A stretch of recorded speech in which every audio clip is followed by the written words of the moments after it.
Smartphone is now the place where we live, anthropologists say. A UCL study has found people around the world feel the same about their devices as they do about their homes.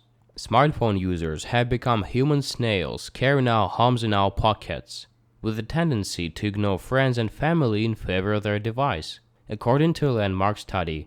A team of anthropologists from UCL spent more than a year documenting smartphone use in 9 countries around the world, from Ireland to Cameroon, and found that far from being trivial toys, people felt the same way about their devices as they did about their homes. The smartphone is no longer just a device that we use, it's become the place where we live, said Prof. Daniel Miller, who led the study. The flip side of that for human relationships is that at any point, whether over a meal, a meeting, or other shared activity, a person we are with can just disappear, having gone home to their smartphone. This phenomenon was leading to the death of proximity when it comes to face-to-face interaction, he said. This behavior and the frustration, disappointment, or even offense it can cause is what we're calling the death of proximity.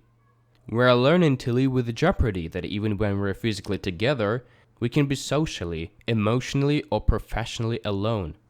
If there is one specific cause for that transformation, the researchers suggest it may be chat apps such as WhatsApp, which they call the heart of the smartphone. For many users across most regions, a single app now represents the most important thing that the smartphone does for them. Line in Japan, for instance, WeChat in China, and WhatsApp in Brazil. These apps are the platforms where siblings come together to take care of elderly parents. Proud parents send out endless photographs of their babies, and migrants reconnect with families. They are the means by which you can still be a grandparent even if living in another country. Unlike many explorations of smartphone use, the study specifically focused on older adults, those who consider themselves neither young nor elderly. At first, an emphasis upon older people may appear strange, because we have become so used to concentrating upon youth, once thought the natural users of smartphones.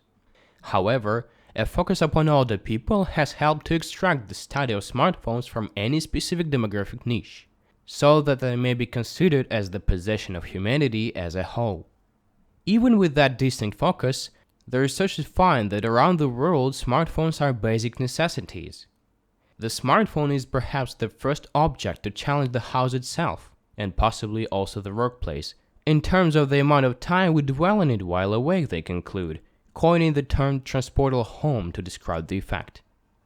The researchers also describe how this home can be far from being a place of respite, with work communications and social media both having the potential to encroach.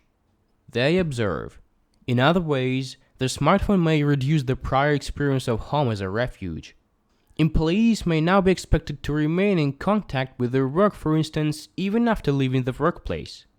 A child bullied by other pupils at school now finds little or no respite through coming back to her or his home. But Miller cautioned against an overly negative view.